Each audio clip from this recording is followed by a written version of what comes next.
शुभविवाह या मालिकेच्या 26 फेब्रुवारीच्या भागामध्ये राजा काका म्हणतात, बरं झालं मानसी पौर्णिमा तुम्ही आलात ते. आकाशला तुम्हाला काहीतरी महत्त्वाचं सांगायचं आहे. पौर्णिमा म्हणते, आमची अवस्था शटलकॉकसारखी झाली.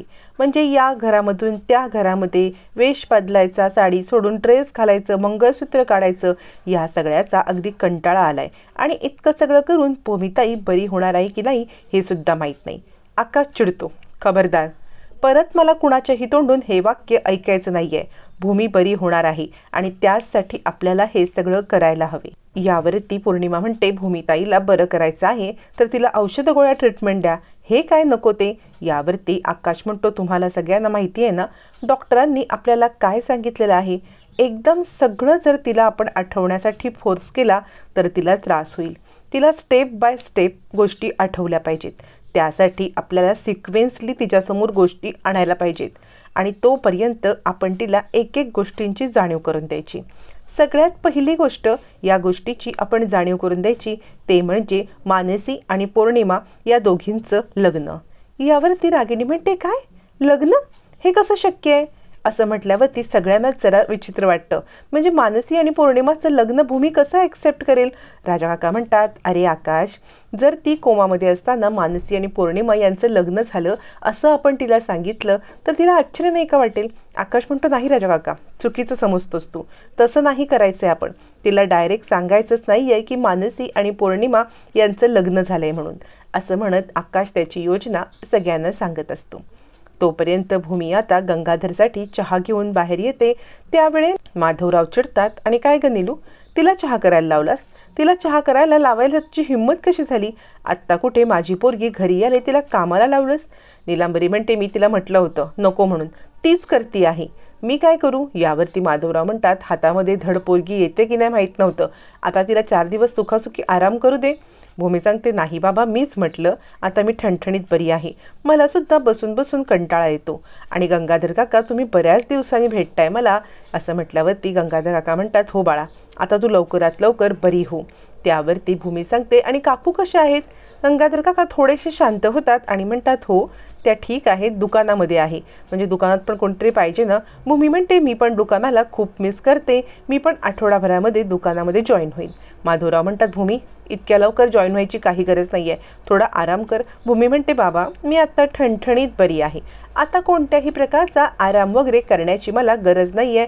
मला माहिती आहे ना ही आर्थिक परिस्थिती तुम्ही कशी निभावलीत ती, त्यासाठी सुद्धा आपल्याला दुकान जॉईन करायची गरज आहे आणि माझं सुद्धा मन फ्रेश होईल.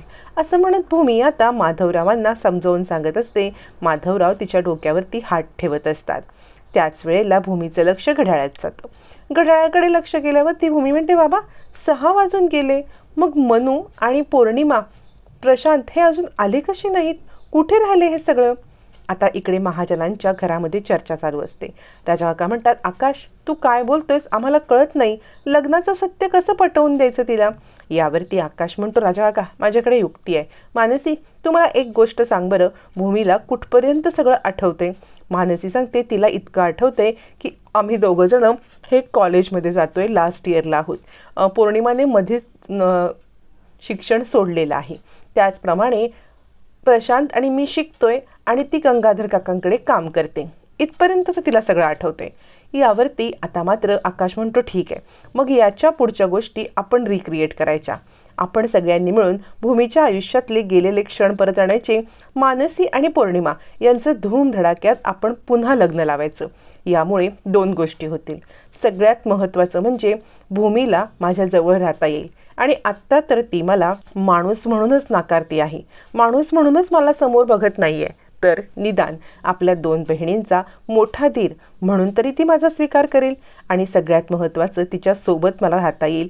कसं आहे ना, अथर्व मला म्हणाला होता की आत्ता सध्याच्या घडीला तुम्ही 2 टोकं आहात, पण ती 2 टोकं एकत्र येण्यासाठी त्यांच्यामध्ये संवाद व्हायला हवे की नको. आणि हाच संवाद मी या लग्नामुळे घडवून आणणार आहे. या लग्नामुळे मी भूमीच्या जवळ येणार आहे आणि भूमीच्या सोबत वेळ घालवणार आहे. आजी, तुला कसं वाटतं हे सगळं? आजी म्हणते, आकाश, खरंच तुझी युक्ती अगदी व्यवस्थित वाटते मला. आजी काका म्हणतात, आकाश, हे मला पण पटलं हं तुझं, म्हणजे ही सगळी युक्ती केली तर नक्कीच काहीतरी उपयोग होऊ शकतो. मानसीला सुद्धा आनंद वाटतो. आकाश म्हणतो, तुम्हाला सगळ्यांना माझी कल्पना आवडली ना? असं म्हणत आकाश आता सगळ्यांना विचारत असतो की आपण पुन्हा मानसी आणि पौर्णिमाचं लग्न लावून भूमी आणि माझ्यामध्ये जवळीक करण्याचा प्रयत्न करूया. आजी म्हणते, हो, ही गोष्ट कुणाला नाही आवडणार. आकाश म्हणतो, ABCD पासून पुन्हा सुरुवात करायची. आजी म्हणते, बरोबर आहे तुझं. कोण ऑब्जेक्शन घेणार आहे याला? यावरती पौर्णिमा म्हणते, मला ऑब्जेक्शन आहे. आता पौर्णिमाला कसलं ऑब्जेक्शन आहे, सगळ्यांनाच मोठी चिंताच पडते. सगळेजण पौर्णिमाकडे पाहायला लागतात. तोपर्यंत भूमीच्या घरी शेजारच्या काकू आलेल्या असतात. भूमी म्हणते, काकू तुम्ही या ना, घरी या. आता शेजारच्या काकूंना बघून माधवरावांना जरा धक्काच बसतो. म्हणजे या जर भूमीबद्दल काही बोलल्या तर, भूमीच्या लग्नाबद्दल काही बोलल्या तर, आणि वर्षभरामध्ये ती कोमात नव्हती तर ती तिच्या सासरी होती हे सांगितलं तर, माधवरावांना थोडीशी चिंता वाटते. आणि ते म्हणतात, तुम्ही वहिनी इथे? यावरती शेजारी सांगते, अहो आमच्या आशूचं लग्न ठरलंय ना, तीच पत्रिका द्यायला मी आले होते. यावरती मात्र आता भूमी म्हणते, अच्छा, आशूचं लग्न ठरलंय. त्यावरती काकू म्हणतात, तू तर काय गेल्या वर्षभरामध्ये आमच्याकडे फिरकलीच नाहीस. भूमी म्हणते, काकू सिच्युएशनच तशी होती ना. काकू म्हणतात, अगं थोडा वेळ काढून यायचा. माधवराव विषय बदलतात आणि म्हणतात, कुठे लग्न ठरलं, कधी लग्न आहे, असं म्हणत माधवराव विषय बदलतात. मग ती बाई बसून गप्पा मारायला लागते आणि नीलू म्हणते, बसा, चहा नाश्ता करा आणि सांगा किती तोळं सोनं दिलं, काय दिलं, असं म्हणत नीलांबरी प्रश्न विचारत असते. माधवराव म्हणतात, नीलू अगं ह्यांना काही खायला वगैरे गोड देशील की नाही? यावरती त्या म्हणतात, नाही तशी मला थोडीशी घाईच आहे जायची, बाकीच्या ठिकाणी पण पत्रिका वाटायची आहेत, पण तुम्ही सगळ्यांनी लग्नाला नक्की या. भूमी तुला सुद्धा पत्रिका देते. भूमी म्हणते, काकू अहो मला सेपरेट पत्रिका कशाला? आता भूमीला प्रश्न पडतो की ह्या मला का पत्रिका देत आहेत? त्यावरती माधवराव मुद्दाम हातातला पेला खाली पडतात आणि भूमीचं लक्ष विचलित करतात. मग ती काकू आता पुन्हा पत्रिकेचा विषय टाळते. माधवराव विचार करतात, काहीही करून यांना लवकरात लवकर इकडून घालवून दिलं पाहिजे, नाहीतर गोष्टी कॉम्प्लिकेटेड होतील. मग त्या नीलूला म्हणतात, नीलू अगं दे ह्यांना चहा नाश्ता. त्या म्हणतात, नको नको, मला जरा उशीर होतोय. तोपर्यंत भूमी आत जाते. त्याच वेळेला म्हणजे जे पाणी सांडले ते पुसण्यासाठी ती मॉप आणायला जाते. तोपर्यंत त्या काकू म्हणतात, भूमी किती दिवस आहे अजून माहेरपणाला? आणि नेमकं हे वाक्य आता भूमी ऐकते. भूमीला विचार पडतो, ह्या असं का बोलतायत? तोपर्यंत इकडे आता मानसीला आकाश म्हणतो, काय तुला कसलं ऑब्जेक्शन आहे पौर्णिमा, असं म्हणत तो पौर्णिमाच्या जवळ येतो. पौर्णिमा म्हणते, हे काय चाललंय तुमचं? म्हणजे भूमिताईला सगळं आठवावं म्हणून घरादाराला वेठीला धरायचं का? भूमिताईला बरं व्हायचं आहे ना, मग तिच्यावरती ट्रीटमेंट करा. या सगळ्यासाठी आम्हाला वेठीला कशाला धरायचं? म्हणजे कसं आहे ना, भूमिताई जे भोगते ना ते तिच्या कर्माची फळं आहेत. भूमिताईने कधीच दुसऱ्यांचा हक्क त्यांना मिळवून दिला नाही, त्यामुळे आज तिच्या हक्काची गोष्ट तिच्याकडे नाही आहे. हा भूमिताईच्या कर्माचा दोष आहे.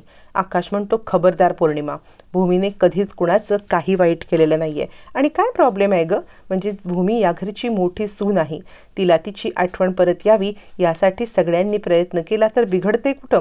यावरती पौर्णिमा म्हणते, हो, पण या सगळ्यामध्ये भूमिताईला तिच्याच कर्माची शिक्षा भोगते. तिने आत्तापर्यंत आमचा हक्क मारण्याचाच प्रयत्न केला. या अशा अवस्थेत सुद्धा आम्हाला तिच्यामुळे सॅक्रिफाईस करायला लागतंय. त्यामुळे मला हे मान्य नाही आहे की दरवेळेला तिच्यासाठी तडजोड करायची.